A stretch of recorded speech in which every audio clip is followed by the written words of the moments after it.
Hello everyone, this is CS Vikram Suraiya. Welcome to affordable classes. आज company law की class के अंदर हम इशू ऑफ शेयर वाला अपना जो पार्ट सी था वो अपना ख़त्म करेंगे। आज हमारी लास्ट क्लास इसमें अंदर रहेगी और आज कंपनी लॉ का हमारा जो टॉपिक होगा उसका नाम है बोनस शेयर। हमारा जो टॉपिक आज स्टार्ट होगा बोनस शेयर।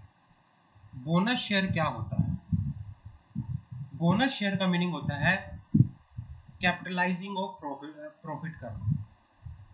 कंपनी के पास जब बहुत सारा प्रॉफिट होता है तो वो अपने प्रॉफिट को अगर वो कैपिटलाइज करना चाहती है तो अपने शेयर होल्डर को वो क्या कर सकती है, अपने शेयर होल्डर को वो बोनस शेयर इशू करके यहाँ पर चल सकती है जो फ्री ऑफ कॉस्ट दिए जाते हैं।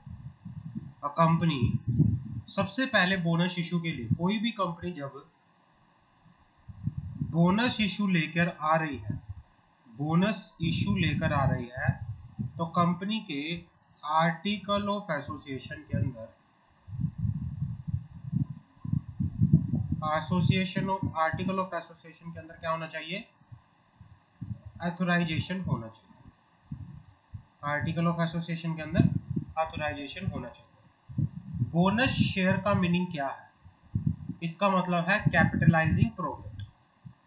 इसका मतलब क्या होता है? कैपिटलाइज करना profit.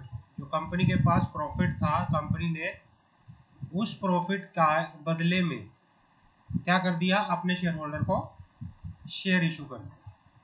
Capitalising it is profit by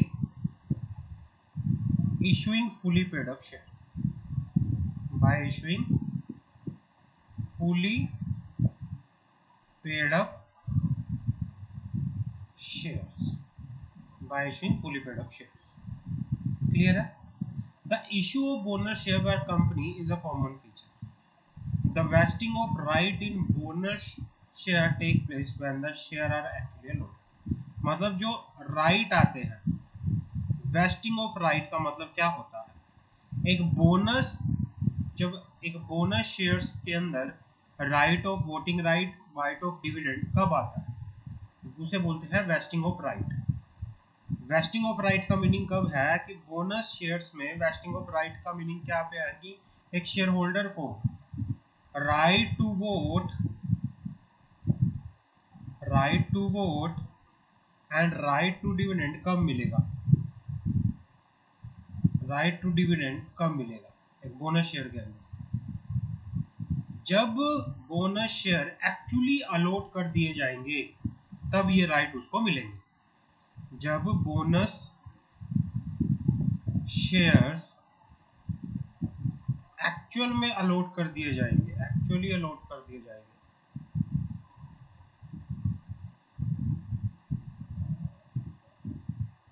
तब ये क्या होंगे? उसको मिलेंगे। क्लियर है?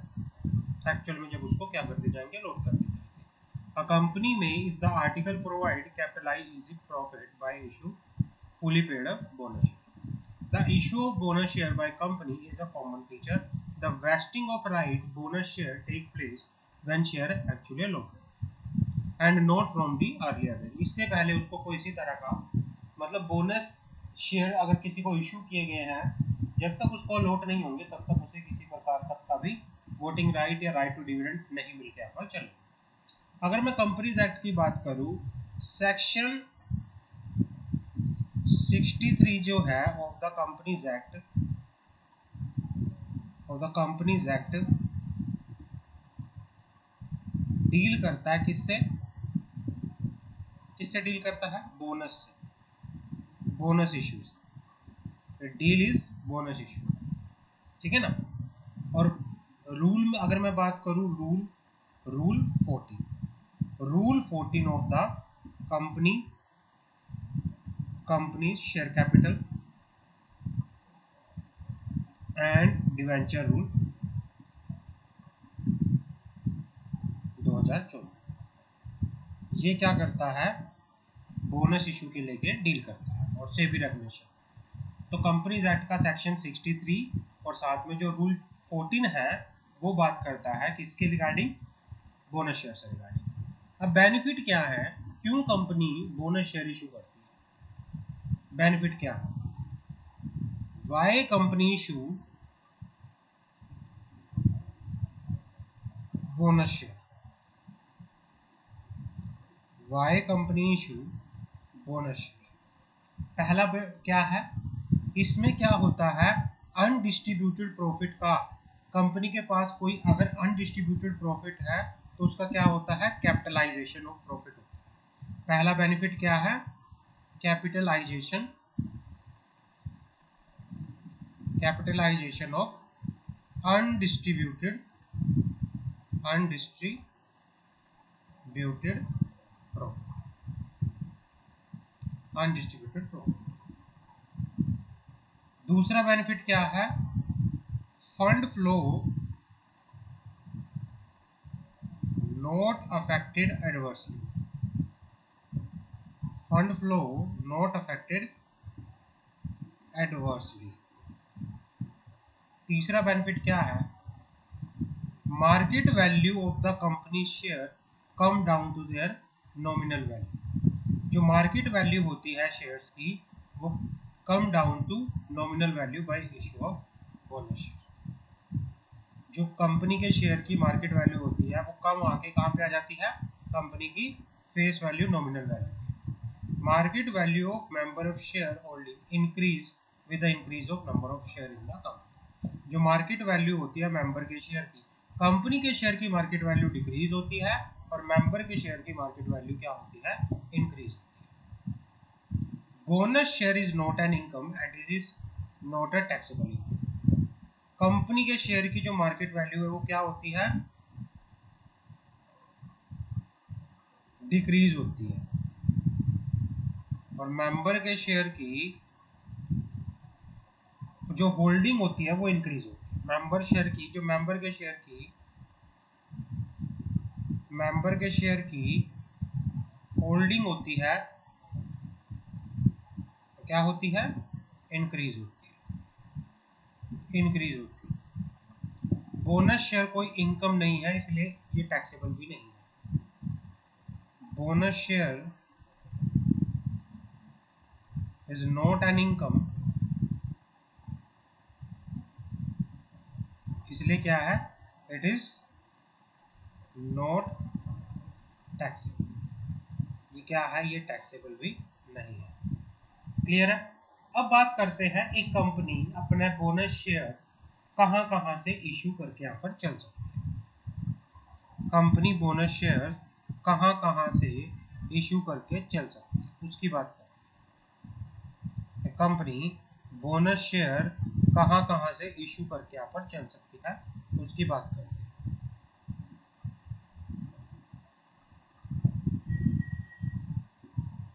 पढ़ते, कंपनी अपने बोनस शेयर फ्री रिजर्व में से इशू कर सकती है, कंपनी के पास जो उसका फ्री रिजर्व होता है उसमें से इशू कर सकती है।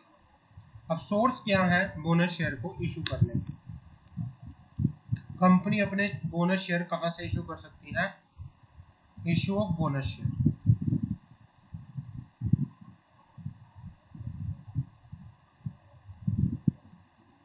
पहला, कंपनी का जो फ्री रिजर्व होता है, फ्री रिजर्व वहां से दे सकती है। दूसरा, कंपनी का जो सिक्योरिटी प्रीमियम अकाउंट होता है,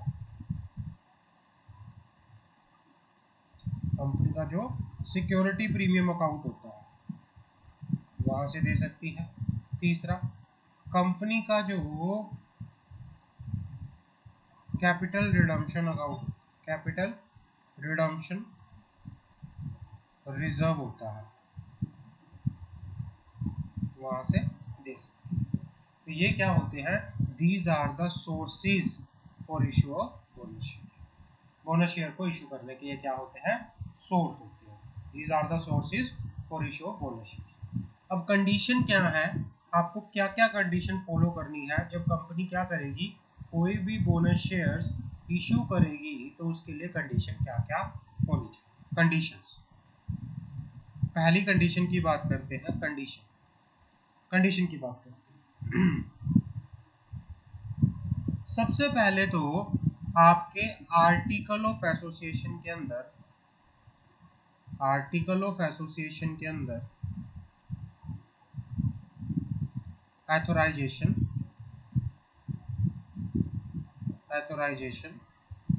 होनी चाहिए. First of all there should be an authorisation in their article of association. Clear है. दूसरा, आप क्या करोगे, ऑर्डिनरी रेजोल्यूशन पास करोगे. दूसरा क्या होगा, ऑर्डिनरी रेजोल्यूशन पास होगा. दूसरा ऑर्डिनरी रेजोल्यूशन पास होगा. तीसरा, कंपनी का कोई डिफॉल्ट नहीं होना चाहिए. किस चीज में डिफॉल्ट नहीं होना चाहिए? No default. कंपनी का कोई डिफॉल्ट नहीं होना चाहिए. पहला, it has no default in payment of interest principal in respect of FD और debt security issue by company का, किसमें, कंपनी का डिफॉल्ट नहीं होना चाहिए. किस चीज में डिफॉल्ट नहीं होना चाहिए? पेमेंट ऑफ इंटरेस्ट में, पेमेंट ऑफ फिक्स डिपॉजिट्स में या डेट सिक्योरिटी में. Company, it has no default in respect of payment of statutory due to employee such as contribution to provident fund, gratuity, fully paid up share, the partly paid up share if any outstanding as on the date of allotment as are fully paid up. No issue in lieu of dividend. भाई आप bonus share जो issue करोगे वो dividend के बदले में issue नहीं करोगे, ये अलग है. तो कंडीशन क्या है बोनस शेयर को इशू करने की? बोनस शेयर को इशू करने की पहली कंडीशन क्या है, आपके आर्टिकल ऑफ एसोसिएशन के अंदर क्या होनी चाहिए? एथोराइजेशन होनी चाहिए. दूसरा क्या है? ऑर्डिनरी रेजोल्यूशन पास करोगे. तीसरा, कंपनी का डिफॉल्ट नहीं होना चाहिए पेमेंट ऑफ डिविडेंड में और रीपेमेंट ऑफ फिक्स डिपॉजिट या डेट सिक्योरिटी. कंपनी का कोई डिफॉल्ट नहीं होना चाहिए किसी भी स्टैट्यूटरी ड्यू में. एम्प्लॉय के किसी भी स्टैट्यूटरी ड्यू के अंदर क्या नहीं होना चाहिए? डिफॉल्ट नहीं होना चाहिए. Such as contribution to provident fund, contribution to gratuity, contribution to bonus, payment of bonus. Company का किसी भी तरह से, मतलब अगर कंपनी के पार्टली पेड अप शेयर है तो पहले वो क्या करेगी, उन पार्टली पेड अप शेयर को फुली पेड अप करेगी, तभी वो करके यहाँ पर चल सकती है. और कोई भी डिविडेंड जो है, कंपनी कोई भी डिविडेंड पे नहीं कर सकती इन ल्यू ऑफ, कोई भी, मतलब कोई भी बोनस शेयर इशू नहीं कर सकती डिविडेंड के बदले में. मतलब जो बोनस शेयर कंपनी इशू करेगी वो अदर देन डिविडेंड होना चाहिए. समझ आ गई. अब आगे बढ़ते हैं, फॉर्म कौन कौन से फाइल होते हैं. Form to be file with the ROC. ROC में कौन कौन से फॉर्म फाइल होते हैं? आरओसी में जब कंपनी फॉर्म फाइल करती है, पहला फॉर्म होता है एमजीटी 40. एमजीटी 40 अगर अगर कंपनी के, ये लिख रहा है कि in case of special resolution for altering the article of association for authorising bonus issue of share, then to file MGT 40 within 30 day of passing special resolution. ये कहना चाह रहा है कि भाई एमजीटी 14 कब फाइल होगा? मान लो पहले कंपनी क्या करेगी, जब भी कंपनी बोनस इशू लेके आएगी, पहले वो आर्टिकल ऑफ एसोसिएशन को क्या करेगी? चेक करेगी कि भाई मेरे आर्टिकल ऑफ एसोसिएशन के अंदर ऑथराइजेशन है किस चीज के रिगार्डिंग? ऑथराइजेशन है या नहीं, है या नहीं. और किस चीज के regarding authorisation? Issue of bonus share. Issue of bonus share. अगर आपके आर्टिकल ऑफ एसोसिएशन के अंदर ऑथराइजेशन नहीं है तो पहले आप क्या करोगे? अल्टर करोगे अपने आर्टिकल ऑफ एसोसिएशन. अपने आर्टिकल ऑफ एसोसिएशन को पहले क्या करोगे? अल्टर किया जाएगा. अल्टरेशन के लिए आप स्पेशल रेजोल्यूशन पास करोगे और 30 दिन के अंदर अंदर एमजीटी 14 जो है स्पेशल रेजोल्यूशन पास होगा. जब भी कंपनी अपना आर्टिकल ऑफ एसोसिएशन को अल्टर करती है उसके लिए जनरल मीटिंग के अंदर स्पेशल रेजोल्यूशन पास होता है, और जिसके लिए फिर आरओसी में हमें एमजीटी 14 फाइल करना पड़ता है.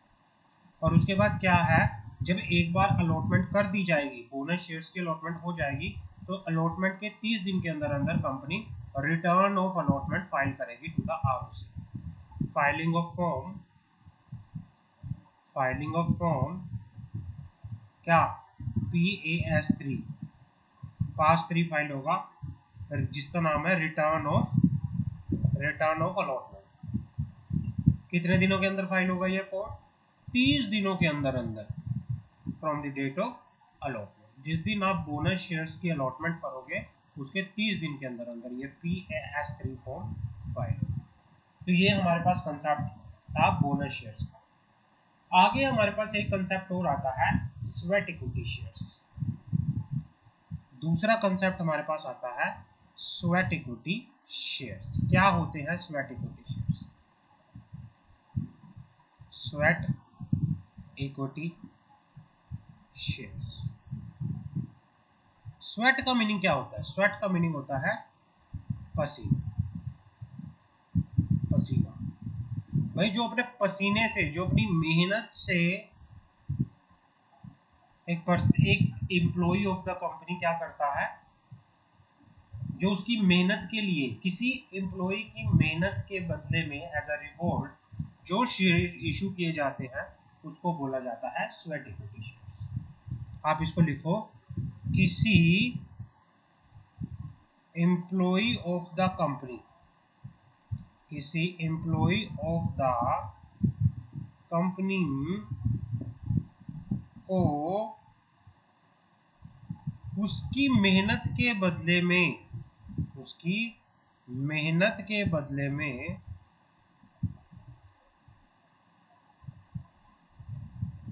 As a reward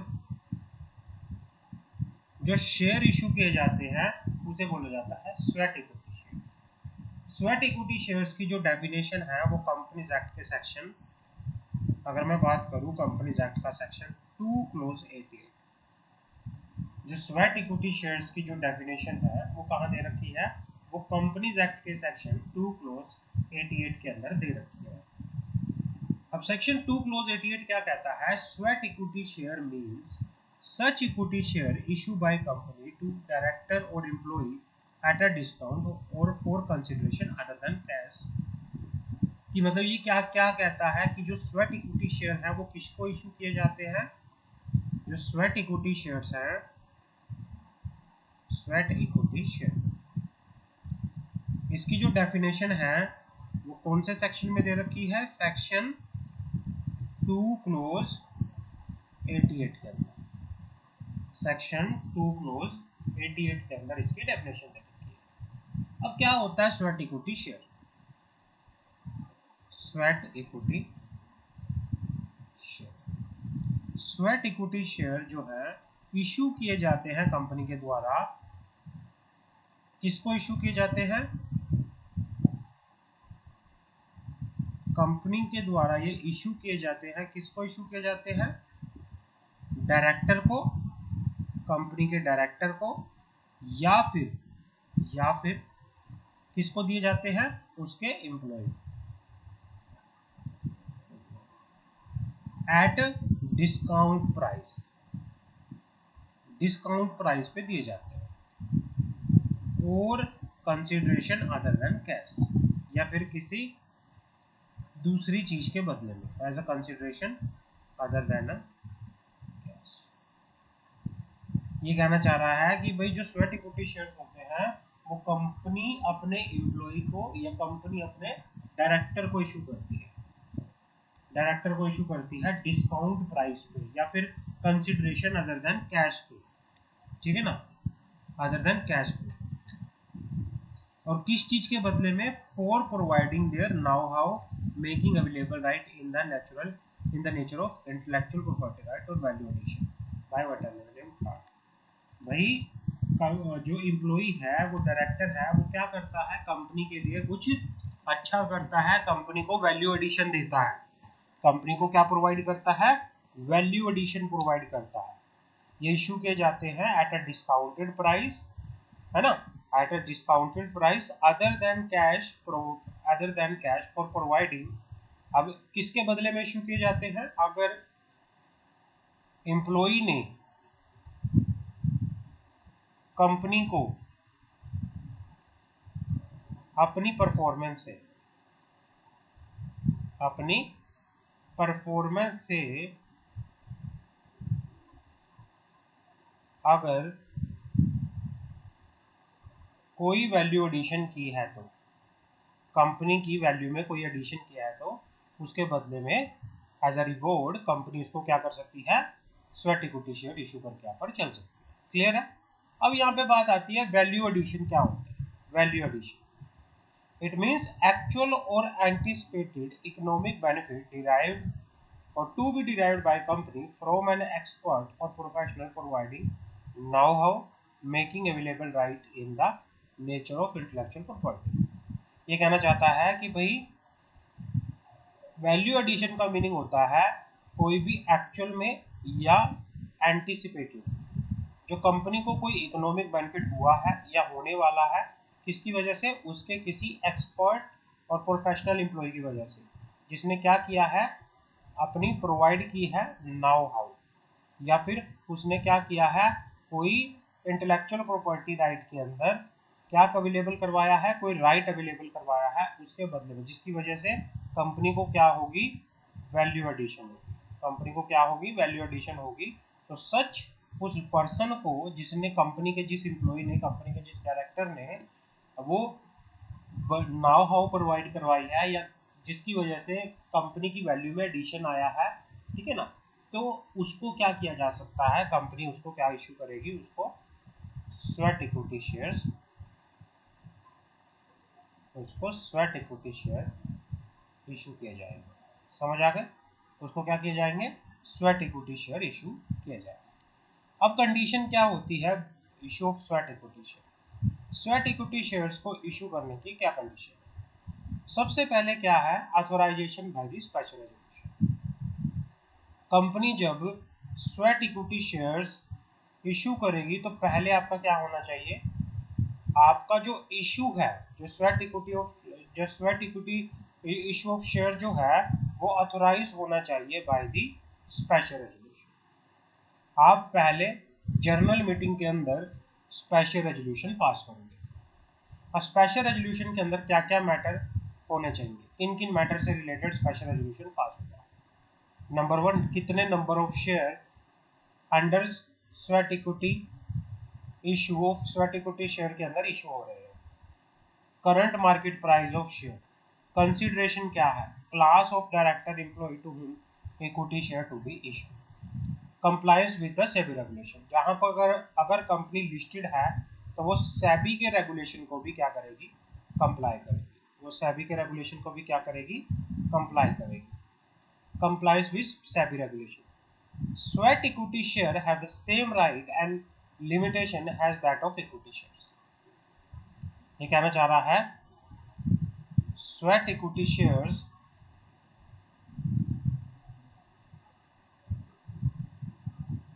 have the same right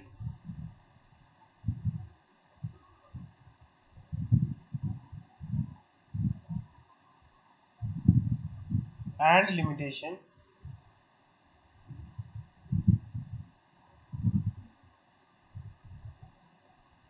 that of equity shares। मतलब ये कहना चाह रहा है कि स्वेट इक्विटी शेयर्स जो इशू किए जाते हैं उनके पास भी सेम राइट है, सेम लिमिटेशन है, सेम रिस्ट्रिक्शन है, जो एक नॉर्मल, जितने भी प्रोविजंस एक नॉर्मल इक्विटी शेयर्स पर एप्लीकेबल होते हैं, सारे के सारे प्रोविजन सेम टू सेम किस पे एप्लीकेबल होंगे, इक्विटी शेयर पर एप्लीकेबल होकर पर स्वेट इक्विटी शेयर पर एप्लीकेबल होकर पर चलेंगे। Section 54 subsection 2 provide that right, limitation, restriction provisions as are for the time being applicable to equity shares shall be applicable to sweat equity share। जो भी rights हैं, जो भी लिमिटेशंस हैं, जो भी रिस्ट्रिक्शंस हैं, जो भी प्रोविजंस हैं, जो एक नॉर्मल इक्विटी शेयर्स पर एप्लीकेबल होते हैं, सेम टू सेम किस पे एप्लीकेबल होंगे, एक स्वेट इक्विटी शेयर्स पे एप्लीकेबल पर चलेंगे। समझ आ गई। तो ये सारे के सारे इक्विटी शेयर पर एप्लीकेबल हो गया पर चलेंगे। Special resolution remain valid for not more than 12 month. भाई अगर कंपनी ने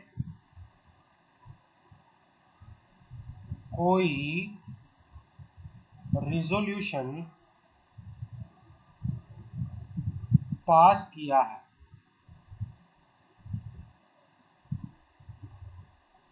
for issue of sweat equity share. अगर कंपनी ने स्वेट इक्विटी शेयर्स को इशू करने का कोई रेजोल्यूशन पास किया है तो कंपनी क्या कर सकती है, company with in a period of not more than 12 month उन स्वेट इक्विटी शेयर्स की क्या कर सकती है, अलॉटमेंट कर सकती है। 12 महीने के पीरियड तक क्या कर सकती है, अपने इक्विटी शेयर्स का अलॉटमेंट कर सकती है, उसकी अलॉटमेंट वैलिड होगी। बट अगर 12 महीने एक्सपायर हो गए तो कंपनी को दोबारा से क्या करना पड़ेगा, कंपनी को दोबारा से रेजोल्यूशन पास करना पड़ेगा। ठीक है ना, समझ आ गई भाई। अगर कंपनी स्वेट इक्विटी शेयर को इशू करने के लिए रेजोल्यूशन पास कर रही है तो वो रेजोल्यूशन कितने टाइम तक वैलिड होगा, वो रेजोल्यूशन 12 महीने तक वैलिड होगा। बट अगर 12 महीने एक्सपायर हो गए तो कंपनी को दोबारा से क्या करना पड़ेगा, रेजोल्यूशन फाइल करके यहाँ पर चलना पड़ेगा। आगे बढ़ते हैं। 3 ear lock in period, 3 years lock in period. The sweat equity share issued to director employee shall be locked for a period of 3 years from the date of allotment. ये कहना चाह रहा है कि एक बार जब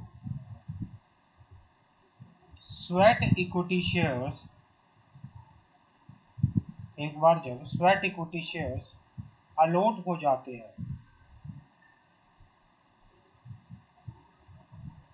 एक बार जब स्वेट इक्विटी शेयर्स उसके डायरेक्टर को, उसके एम्प्लॉय को, कंपनी के डायरेक्टर या कंपनी के एम्प्लॉय को अगर अलॉट हो गए तो वो लॉक्ड हो जाएंगे कितने टाइम के लिए, 3 years के लिए, 3 साल के लिए लॉक हो जाएंगे from the date of allotment की डेट से 3 साल के लिए वो क्या हो जाएंगे, लॉक हो जाएंगे।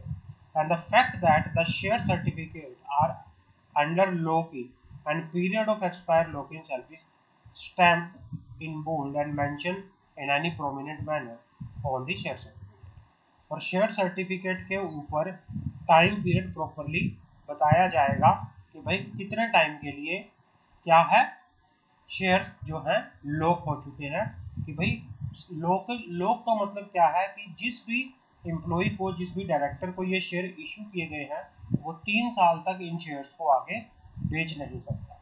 उनके शेयर जो हैं वो क्या हो जाएंगे, लॉक हो जाएंगे फॉर दी 3 ईयर। और भाई क्या है जो फैक्ट है, लॉक इन का जो फैक्ट है कंपनी के, जो प्रॉपरली क्या होगा, शेयर सर्टिफिकेट के ऊपर स्टैम्प होगा बोल्ड लेटर में और मेंशन भी होगा एक प्रोमिनेंट जगह के ऊपर कि भाई ये शेयर सर्टिफिकेट क्या है, लॉक है। सातवां, limitation on issue of sweat equity shares, limitation on issue of sweat equity shares. Rule 8 sub rule 4 state that company shall not issue sweat equity share more than 15% of existing paid up share capital in a year or share of the issue value of rupees 5 crore whichever is higher। ये कहना चाह रहा है कि एक साल के अंदर एक कंपनी अपनी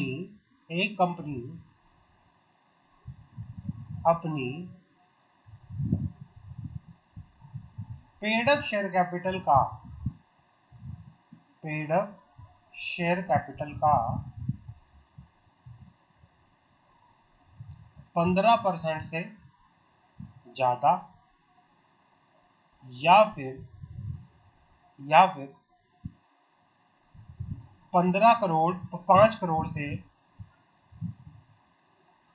5 करोड़ से ज्यादा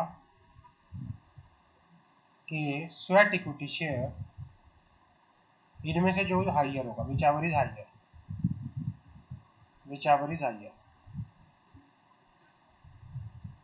इनमें से जो हाइयर होगा इससे ज्यादा स्वेट इक्विटी शेयर इशू नहीं कर सकती। एक साल के अंदर कंपनी या तो 15% of their paid up share capital और the value of issue is 5 crore whichever is higher, इन दोनों से ज्यादा के इक्विटी शेयर इशू नहीं कर सकती। और अपनी लाइफ में एक company 25% of paid up share capital से ज्यादा क्या नहीं कर सकती, स्वेट इक्विटी शेयर इशू नहीं कर सकती। भाई एक साल में company 15% of it is paid up share capital और ₹5 crore whichever is higher, इन दोनों में से जो सा हाइयर होगा उससे ज़्यादा के शेयर स्वेट इक्विटी शेयर एक साल में इशू नहीं कर सकती, और पूरे अपने लाइफ टाइम के अंदर 25% से ज़्यादा 25% of paid up share capital उससे ज़्यादा क्या नहीं कर सकती, स्वेट इक्विटी शेयर इशू करके यहाँ पर नहीं चल सकती। Sweat equity share for non-cash consideration. The non-cash consideration shall be treated in the following manner in the books of accounts of the company. मतलब कहना चाह रहा है कि स्वेट इक्विटी शेयर को नॉन कैश कंसिडरेशन में भी इशू किया जाता है, और फिर ये नॉन कैश कंसिडरेशन का बुक्स ऑफ अकाउंट्स के अंदर किस तरह से ट्रीटमेंट हो गया पर चले। Where the non cash consideration take place in form of depreciation amortization asset, it shall be carried to the balance sheet of the company according with the accounting standard। अगर ये कहना चाह रहा है कि भाई अगर कंपनी का नॉन कैश कंसिडरेशन जो है डेप्रिसिएशन या अमोर्टाइजेबल एसेट की फॉर्म में है, ठीक है ना, तो इसको क्या किया जाएगा, इसको दिखाया जाएगा बैलेंस शीट के अंदर, और इसका ट्रीटमेंट जो होगा अकाउंटिंग स्टैंडर्ड की तरह होगा। Where clause A is not applicable then it be expenses as provided in the accounting standard। अगर जो क्या है, या अगर आप इसको अमोर्टाइज या डेप्रिशिएबल एसेट दिखा रहे हो, अगर आप कंसिडरेशन जो आपका है वो क्या है, अमोर्टाइजेशन या डेप्रिशिएबल एसेट है, तो इसको आप दिखाओगे बैलेंस शीट के अंदर। अगर आपका जो ये क्लोज ए है ये एप्लीकेबल नहीं होता, फिर इसको आप एक्सपेंसेस में दिखाओगे। Sweat equity share forming part of managerial remuneration, ये बात करते हैं। Amount of sweat equity share issued shall be treated as a part of managerial remuneration for the purpose of section 197-98 of the company. जो issue of sweat equity shares है इसको managerial remuneration का part माना जाता है। क्या कहना चाह रहे हैं यहाँ पर कि जो अमाउंट होता है, the amount of sweat equity shares issued shall be treated, इनको ट्रीट किया जाता है, shall be treated as a part of managerial remuneration। इसको मैनेजरियल रेम्यूनरेशन बोल के यहाँ पर चलेंगे। मैनेजरियल रेम्यूनरेशन का पार्ट बोला जाएगा इसमें section 197 and section 198। Section 197 section 198 के अंदर इसको मैनेजरियल रेम्यूनरेशन का पार्ट बोला जाएगा अगर कुछ कंडीशन फुलफिल होती है तो। पहला, जो स्वेट इक्विटी शेयर है वो इश्यू किए गए हैं किसको, डायरेक्टर को, मैनेजर। या तो स्वेट इक्विटी शेयर किसको इश्यू किए हैं, इसको कब मैनेजरियल रेम्यूनरेशन का पार्ट मानेंगे, भाई अगर स्वेट इक्विटी शेयर डायरेक्टर को या मैनेजर को इश्यू किए गए हैं। और दूसरा, they are issue for consideration other than cash, और ये इशू किए गए हैं for the consideration other than cash which does not take the form of asset which can be carried out in the balance sheet of the company according with the applicable accounting standard। और इनको क्या नहीं किया गया है, इनको asset नहीं माना गया है, इनको क्या नहीं किया गया है, एसेट नहीं माना गया हो तब जाके इनको क्या माना जाएगा, मैनेजरियल रेम्यूनरेशन का पार्ट माना जाएगा। मैनेजरियल रेम्यूनरेशन का पार्ट एक स्वेट इक्विटी शेयर को कब माना जाएगा, इसके लिए दो कंडीशन फुलफिल होनी चाहिए। पहला, जो स्वेट इक्विटी शेयर है वो किसको इशू होंगे, वो इशू होंगे डायरेक्टर को या फिर मैनेजर को। और जो कंसिडरेशन होगा वो अदर देन कैश होगा। जो कंसिडरेशन होगा, जो शेयर इशू किए जाएंगे वो कंसिडरेशन के इशू किए जाएंगे अदर देन कैश। और इसका अकाउंटिंग ट्रीटमेंट क्या होना चाहिए, बैलेंस शीट में नहीं होना चाहिए। And which does not take the form of asset, इसका which does not take the form of asset in the balance sheet of the company. Clear है? तभी जाके आप क्या करोगे, इसको मैनेजरियल रेम्युनरेशन के अंदर डाल सकते हो। 10वां point, sweat equity share and compensation aspects. If sweat equity share are not issued pursuant to the acquisition of assets, Rule 8 Sub-Rule 11 state that in respect of sweat equity share issued during accounting period, accounting value of sweat equity shares क्या होगी, the fair value of registered value shall be treated as a form of compensation to the employee or the director in the financial statement of the company। अगर क्या है, किसी भी director को या किसी भी एम्प्लॉय को क्या नहीं किया गया, स्वेट इक्विटी शेयर इशू नहीं किया गया, स्वेट इक्विटी शेयर इशू नहीं किया गया किसी भी अकाउंटिंग पीरियड में, मान लो स्वेट इक्विटी शेयर उनको इशू नहीं किए गए, तो फिर क्या होगा, जो उसको कंपनसेशन दिया जाएगा, जो फेयर वैल्यू होगी, रजिस्टर्ड वैल्यू की फेयर वैल्यू होगी, है ना, तो उसको ट्रीट किया जाएगा as a compensation to the employ. फिर एम्प्लॉय को जो फेयर मार्केट वैल्यू जो होगी शेयर्स की, उतनी फेयर मार्केट वैल्यू उसको एज अ कंपनसेशन क्या की जाएगी, एम्प्लॉय को और डायरेक्टर को दी जाएगी, एम्प्लॉय और डायरेक्टर को यहाँ पे दी जाएगी, अगर कंपनी क्या नहीं करती, स्वेट इक्विटी शेयर इशू नहीं करती। अगर कंपनी स्वेट इक्विटी शेयर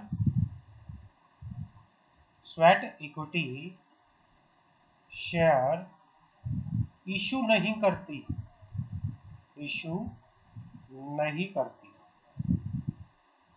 जब इशू नहीं करती तो फिर उसको क्या करना पड़ेगा, अपने एम्प्लॉय को या अपने डायरेक्टर को कंपनसेशन देना पड़ेगा। और कंपनसेशन क्या होगा, जो fair market value of registered valuer होगी, जो fair market value of registered valuer होगी, तो उसका वो क्या होगा, कंपनसेशन, क्या होगा, कंपनसेशन होगा। If the share are issued pursuant to acquisition of assets, Rule 8 Sub-Rule 12 state that if the share are issued pursuant to acquisition of asset, the value of asset are determined by the valuation। अगर क्या है कि भाई अगर share issue किए गए हैं pursuant to acquisition of assets, पहला क्या है, if the share issue are not issue, और यहाँ पे क्या है, अगर देखो पहला केस क्या है कि शेयर इशू नहीं हुए, तो ये पहला क्या है, शेयर इशू नहीं हुए, दूसरा क्या है, शेयर इशू हुए हैं, तो फिर क्या होगी, if the share are issue person to the acquisition of asset, the value of asset are determined by the valuation report shall be carried in the balance sheet as per the accounting standard। जो value of asset होगी, जो value of share होगी, उसको determine कैसे किया जाएगा, valuation report के तहत उसको डिटरमाइन किया जाएगा। And such amount to the accounting value of the sweat equity share that in excess of value of asset acquired as per the valuation shall be treated as form of compensation to the employee or the director in the financial statement of the company। तो ये employ को या director को क्या मिलेगा, compensation मिलेगा। पहला case क्या है कि भाई अगर एसेट एक्विजिशन हुआ, एसेट एक्वायर किया, but sweat equity share issue नहीं किया, तो जो शेयर जो फेयर मार्केट वैल्यू होगी, है ना, जो रजिस्टर्ड वैल्यू के द्वारा कैलकुलेट की गई फेयर मार्केट वैल्यू होगी, तो उसको क्या बोला जाएगा, कंपनसेशन बोला जाएगा। दूसरी क्या है, अगर शेयर इशू किए गए हैं तो, और किसके बदले में शेयर इशू किए गए हैं, एसेट्स को एक्वायर करने के, तो उस केस में फिर कंपनसेशन क्या होगा, जितनी भी वैल्यू के स्वेट इक्विटी शेयर होंगे, अगर उसकी वैल्यू किसकी वैल्यू से ज़्यादा है, एसेट की वैल्यू से ज़्यादा है, तो जितना ज़्यादा होगा उसको बोल कर चलेंगे कंपनसेशन, उसको क्या बोल के चलेंगे, कंपनसेशन बोल के यहाँ पर चलेंगे। दूसरा क्या है, disclosure in the board report. अब क्या है, बोर्ड रिपोर्ट के अंदर कंपनी को, जो कंपनी के बोर्ड ऑफ डायरेक्टर हैं, उनको बोर्ड रिपोर्ट के अंदर पूरा डिस्क्लोजर देना पड़ेगा। The class of director employ to whom sweat equity share issue, वो एम्प्लॉय कौन है, वो डायरेक्टर कौन है, जिनको क्या किया गया है, स्वेट इक्विटी शेयर इशू किए गए हैं। दूसरा, the class of share issued as sweat equity share. The number of sweat equity share issued to director, key managerial personnel, other employee showing separately the number of such share issued to them, if any, for consideration other than cash.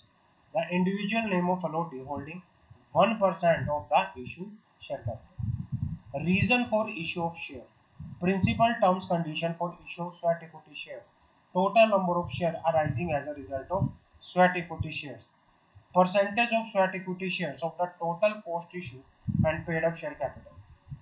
The consideration क्या है? The diluted earning per share. तो ये सारा क्या होगा board report के अंदर.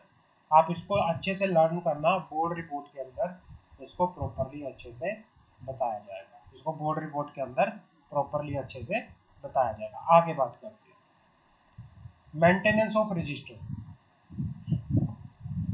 Maintenance of register. Rule 8 sub rule 14 state that company shall maintain a register of sweat equity share in form as such.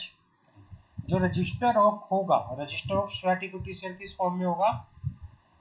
Register of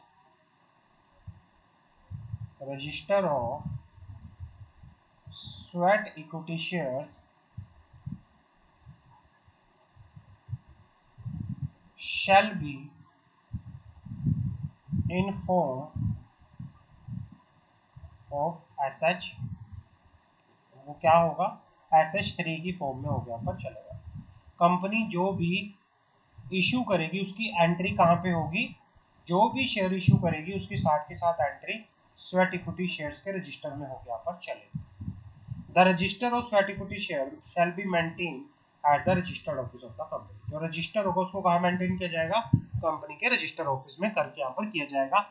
और such other place has the board में decide, या फिर किसी दूसरे ऐसे place पे maintain होगा जहाँ पे बोर्ड ने क्या किया हो? डिसाइड किया हो.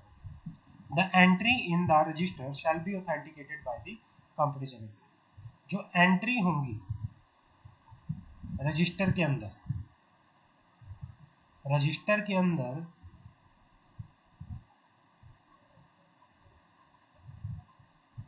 जो भी एंट्री होगी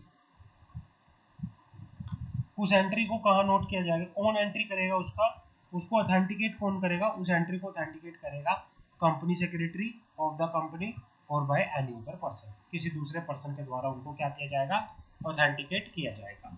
किसी दूसरे पर्सन के द्वारा उसको क्या किया जाएगा? ऑथेंटिकेट किया जाएगा. अब अगला टॉपिक हमारे पास आता है, लास्ट टॉपिक हमारे पास आता है एक्सप्लेनेटरी स्टेटमेंट. जब कंपनी देखो स्वेट इक्विटी शेयर इशू करने के लिए सबसे पहले रिक्वायरमेंट क्या है? स्पेशल रेजोल्यूशन पास होगा. अब स्पेशल रेजोल्यूशन जब पास होगा तो उसके लिए नोटिस इशू करना पड़ेगा to the share holder. Share holder को क्या भेजना पड़ेगा? नोटिस भेजना पड़ेगा. शेयर होल्डर को क्या भेजना पड़ेगा? नोटिस भेजना पड़ेगा. अब जब नोटिस भेजना पड़ेगा शेयर होल्डर को तो साथ में क्या जाएगी? एक्सप्लेनेटरी स्टेटमेंट जाएगी. अब एक्सप्लेनेटरी स्टेटमेंट जब जाएगी तो एक्सप्लेनेटरी स्टेटमेंट के अंदर क्या क्या चीजें होंगी? पहला क्या क्या चीजें होंगी उसकी बात कर लेते हैं. फॉलोइंग द डेट, ये थोड़ा ये ठीक कर लेना यहाँ से, ये ABC का है. ABCDEFGHIJKLMN एन तक ये क्या है? कंडीशंस. कि भाई date of the board meeting at which the proposal for issue of sweat equity share was approved. Reason for the issue: class of share under which sweat equity share are intended to be issued, total number of share to be issued, class of director employee to whom equity share to be issued, principal terms and condition, time period of association of such person. उसके बाद ये सारे की सारी जो terms and condition है ये आप एक बार लर्न कर लेना, लर्न करना इनको. और ये हमारा यहाँ पे क्या है? चैप्टर जो है कंप्लीट हो जाता है. ये हमारा चैप्टर जो है यहाँ पे कंप्लीट हो जाता है. नेक्स्ट क्लास के अंदर हम बात करेंगे किसकी? पार्ट डी की.